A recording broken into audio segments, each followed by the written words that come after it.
Eh bien, salut à tous, c'est Nico. On se retrouve aujourd'hui pour une toute nouvelle vidéo en programmation COBOL. Vidéo un petit peu particulière aujourd'hui, car on va voir comment installer de A à Z l'ensemble des outils dont on a besoin pour coder en COBOL de chez soi, à l'image de ce que moi j'utilise au quotidien pour faire mes exercices en COBOL et ce que je vous propose sur YouTube. Pour cela, eh bien, je vous propose de suivre avec moi tout simplement le tutoriel que j'ai mis en place sur le site From Zero to COBOL, tutoriel qui est entièrement gratuit. Il vous suffit de créer un compte. Donc pour cela, vous cliquez sur Login et si vous n'avez pas déjà un compte, je vous invite à suivre les différentes étapes qu'il y a dans Inscription et Créer un compte. Moi, j'en ai déjà un, donc je vais m'y connecter. Ce que je vous invite à faire une fois que vous avez créé votre compte.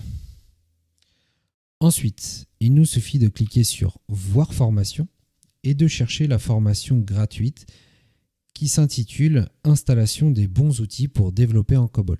Vous cliquez sur Voir plus, puis sur Tutoriel d'installation de A à Z. La première étape consiste à installer l'environnement de développement VS Code. On a un petit lien ici, je vous invite à cliquer dessus. Nous, on va l'ajouter dans un nouvel onglet. Ensuite, vous téléchargez VS Code en choisissant le système d'exploitation qui vous intéresse. Moi, c'est Windows. Voilà, le téléchargement, il est relativement rapide. Hop. Ok, on accepte les termes du contrat. Ensuite, on ne va pas se prendre la tête ici. On va directement le mettre à la racine du disque D. Suivant, et on installe. Ensuite, qu'est-ce qu'on va avoir besoin de faire? On va devoir se rendre sur VS Code et installer 3 extensions. Et donc pour cela, on va devoir cliquer sur l'icône en forme de petit cube, cette icône-là. Donc, VS Code est terminé.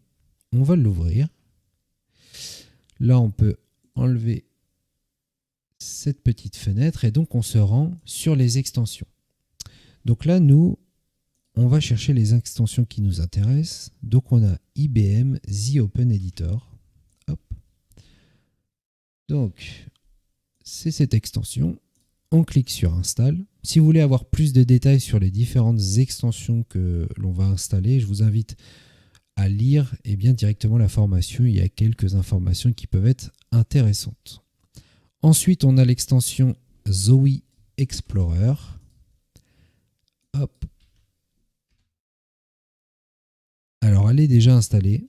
Vous avez certainement dû oublier de la désinstaller pour le tutoriel. Donc, je vous invite à cliquer sur Install. Voilà. Ensuite, on a l'extension COBOL. Hop. Voilà. Donc, COBOL. Et on clique sur Install. Hop. Ensuite, qu'est-ce qu'on doit faire? Et voilà, c'est terminé pour cette première partie. Très simple. Passons maintenant à l'installation de WSL. En fait, WSL, ça correspond à Windows Subsystem for Linux. Ça permet, entre autres pour nous, de manipuler des fichiers, d'où l'intérêt d'installer WSL. En fait, c'est une couche de compatibilité permettant d'exécuter un environnement GNU Linux directement sur Windows. Et je vous précise, en fait, qu'on a le guide d'installation de WSL sur le lien suivant. On va également l'ouvrir dans un nouvel onglet. Et je précise qu'en fait, ce tutoriel d'installation, il s'inspire du tutoriel en anglais proposé par Peggy Fisher sur LinkedIn. Alors, on doit se rendre à l'étape numéro 1. Alors, l'étape numéro 1, on va devoir ouvrir PowerShell si on est sur Windows. Je pense que pour ceux qui sont sur Mac, c'est le terminal. Donc, il faut l'ouvrir en tant qu'administrateur. Donc, PowerShell, voilà, Windows PowerShell, clic droit, exécuter en tant qu'administrateur. Voilà. On doit entrer la commande suivante. Donc là, vous pouvez directement copier la commande et vous l'entrez ici. Donc là, on a le téléchargement. Voilà, c'est rapide. L'opération a réussi. que nous dit le tutoriel. Ensuite, on a copié le lien dans PowerShell, tout va bien. Hop, on peut se rendre directement à l'étape numéro 6 qui nous donne le choix entre plusieurs distributions Linux. Alors, au niveau des distributions Linux, moi je vous propose d'installer Ubuntu. Alors, on clique sur Obtenir dans l'application du store, sur Installer. Ça ne devrait pas être très long. Et sur Ouvrir. Voilà. Alors, que nous dit le tutoriel? On a téléchargé Ubuntu, on l'a ouvert. Voilà, il faudra rentrer un nom d'user et un mot de passe. Donc, entrer un nom d'user. Donc, moi, je vais mettre FZTC pour From Zero to Cobol. Oui, si je vais prendre ça. Ah voilà, c'est ce que je craignais. Il ne faut pas mettre de majuscule, je pense. Donc on va mettre From Zero to Cobol, sans majuscule. Voilà. Ensuite, on rentre un mot de passe. Là, vous pouvez utiliser des majuscules et des caractères spéciaux. Vous retapez votre mot de passe. Voilà.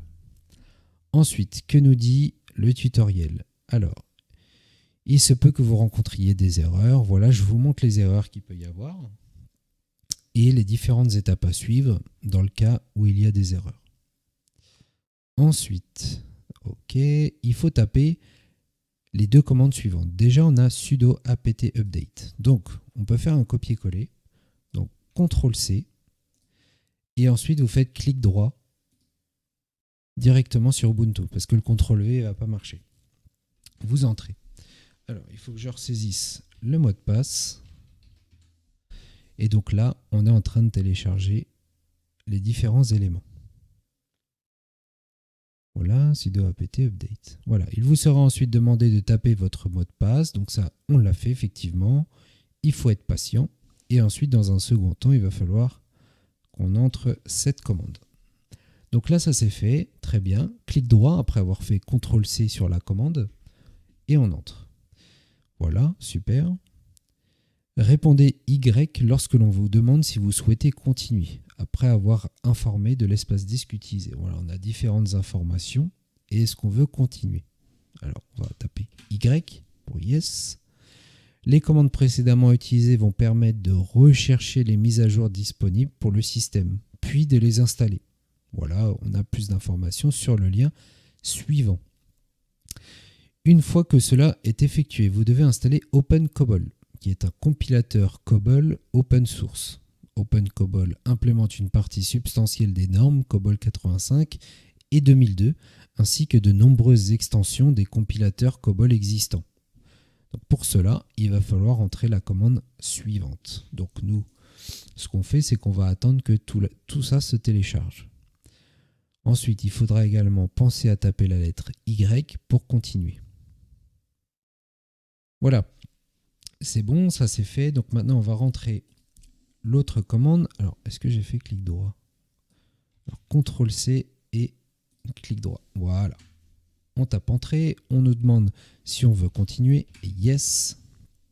Et tout ceci s'installe. Voilà, normalement, après, c'est terminé. Qu'est-ce qu'on nous dit? Hop, très bien. Maintenant, rendez-vous sur VS Code et installez l'extension Remote WSL. Donc on va attendre un petit peu que ça se termine. Voilà, c'est terminé. On peut aller sur VS Code et ensuite on va chercher Remote WSL. Voilà. Alors ça doit être celle-là, mais ça a dû changer de nom, on va regarder. Voilà, ouais, c'est le même logo. Donc c'est juste WSL. Hop. Install. Très bien.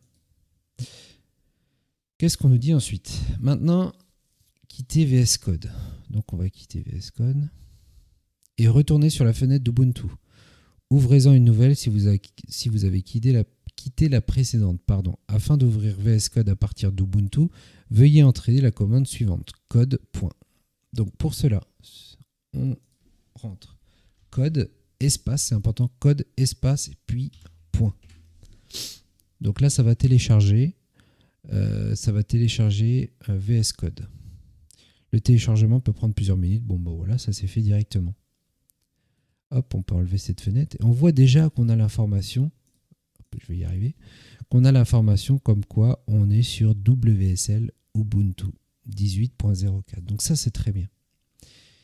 Alors, on indique également qu'il y a des messages d'erreur possibles et les différentes étapes qu'il faut faire pour les résoudre.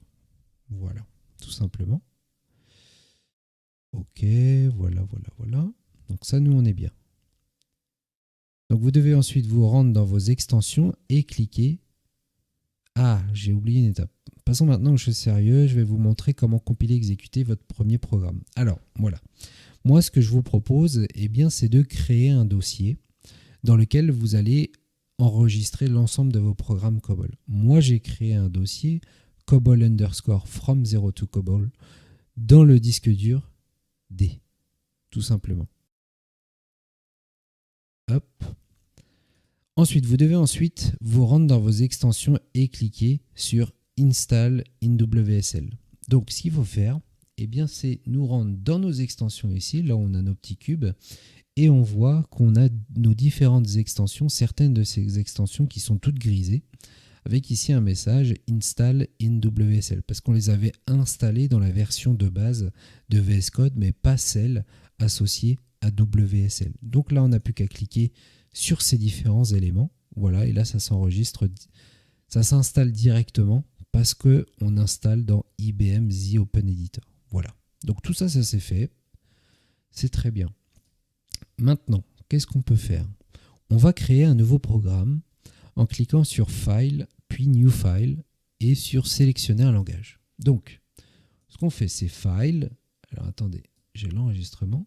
File, New File. Et ensuite, on va cliquer sur COBOL, New COBOL Programme, par exemple. Et on va l'appeler, bon, il s'est appelé Undefined. Donc, nous, on va l'appeler, par exemple, hop, on va l'appeler Hello World. Voilà. Hello World. Et on va l'enregistrer. File, Save As. On va chercher directement notre dossier dans D COBOL from 0 to COBOL. Et on va l'appeler LOW. Et ce qu'on va chercher à faire, nous, c'est tout simplement d'afficher un message. Hop. Hello World. Hop. Tout simplement. CTRL S. Maintenant, on va essayer de compiler et d'exécuter notre programme. Donc, on a un certain nombre de commandes à entrer dans le terminal. Si vous voulez plus de détails, je vous invite à regarder directement la formation. Donc pour ça, on fait terminal, nouveau terminal, et ensuite, vous devez rentrer les commandes cd espace 2 points, cd espace 2 points, cdmnt, et ensuite le chemin où se trouve votre programme. Donc, mon programme se trouve dans le disque D. Ensuite, il se trouve dans le dossier COBOL from 0 to COBOL. Ensuite, je vais compiler mon programme. Donc pour ça, j'utilise la commande copc, en minuscule, c'est important. copc-x, le nom de mon programme, .cbl, l'extension COBOL. Là, on n'a pas de message, tout va bien, c'est que notre programme, il est OK, il n'a pas d'erreur en son sein. Et ensuite, pour exécuter le programme, on utilise la commande ./hello, w, et là, on n'utilise pas l'extension. Et donc voilà, on nous affiche directement le message Hello World. Et donc voilà, je pense qu'on en a terminé. Voilà, vous êtes parfaitement équipé pour vous exercer en COBOL. Donc si jamais ce tutoriel vous a plu, cette vidéo vous a plu, je vous invite à aller consulter notre site From Zero to COBOL si vous souhaitez en savoir plus sur les notions de COBOL en général. En attendant, si vous avez apprécié cette vidéo, n'hésitez pas à lâcher les pouces bleus, les abonnements, les commentaires. On se dit à très vite pour une prochaine vidéo. Ciao!